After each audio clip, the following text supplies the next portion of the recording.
The Eyes Have It, by Philip K. Dick. It was quite by accident I discovered this incredible invasion of Earth by life forms from another planet. As yet, I haven't done anything about it.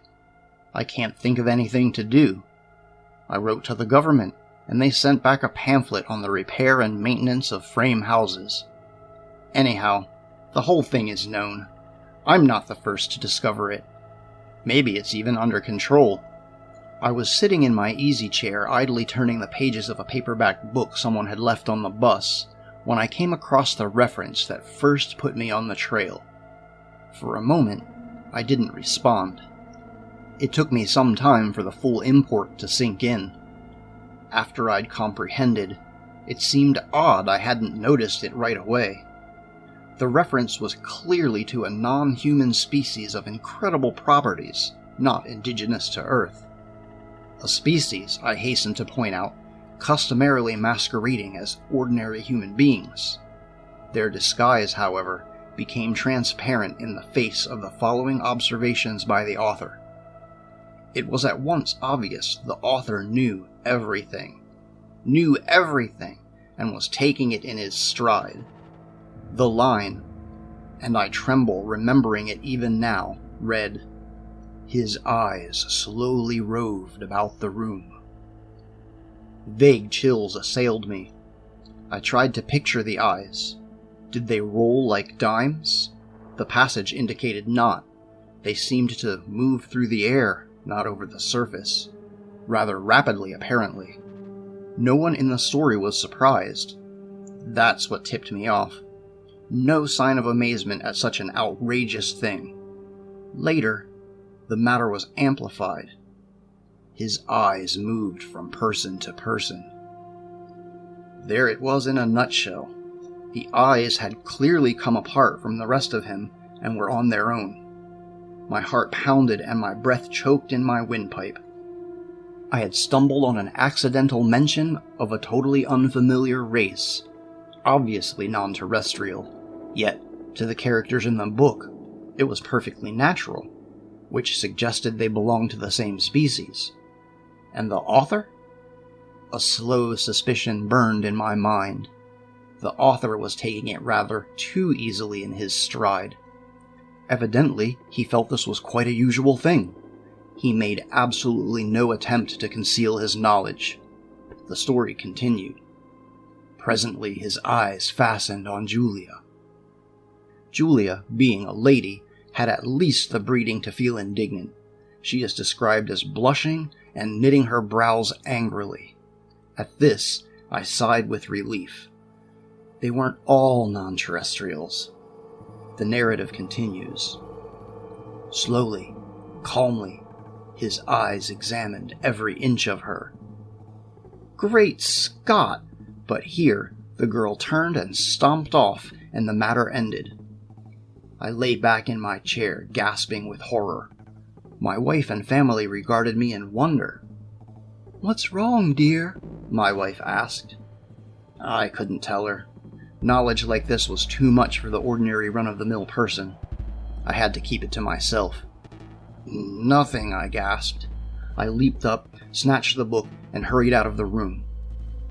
In the garage, I continued reading. There was more. Trembling, I read the next revealing passage. He put his arm around Julia. Presently, she asked him if he would remove his arm.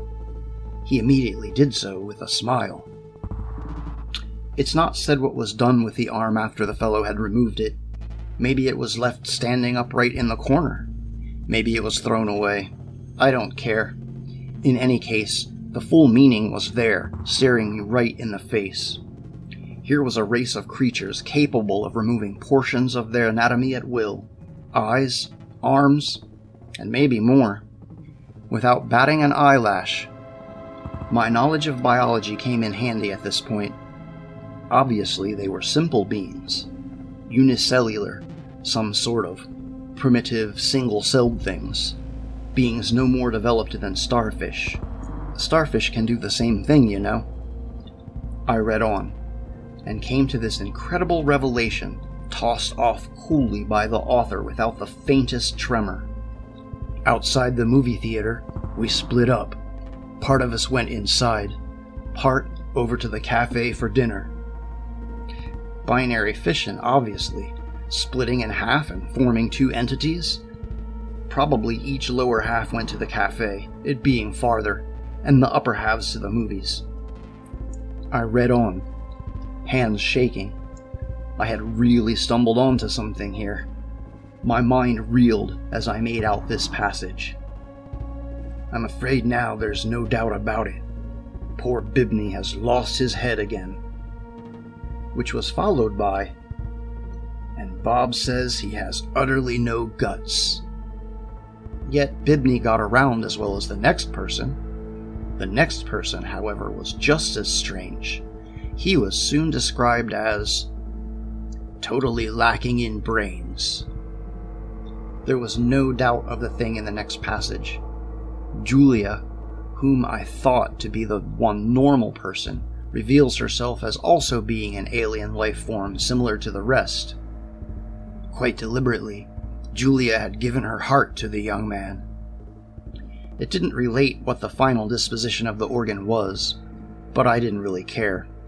It was evident Julia had gone right on living in her usual manner, like all the others in the book, without heart, arms, eyes, brains, viscera, dividing up in two when the occasion demanded, without a qualm. Thereupon, she gave him her hand. I sickened. The rascal now had her hand as well as her heart. I shudder to think what he's done with them by this time. He took her arm. Not content to wait, he had to start dismantling her on his own. Flushing crimson, I slammed the book shut and leapt to my feet, but not in time to escape one last reference to those carefree bits of anatomy whose travels had originally thrown me on the track. Her eyes followed him all the way down the road and across the meadow. I rushed from the garage and back inside the warm house, as if the accursed things were following me. My wife and children were playing Monopoly in the kitchen. I joined them and played with frantic fervor, brow feverish, teeth chattering. I had had enough of the thing. I want to hear no more about it. Let them come on. Let them invade Earth. I don't want to get mixed up in it. I have absolutely no stomach for it.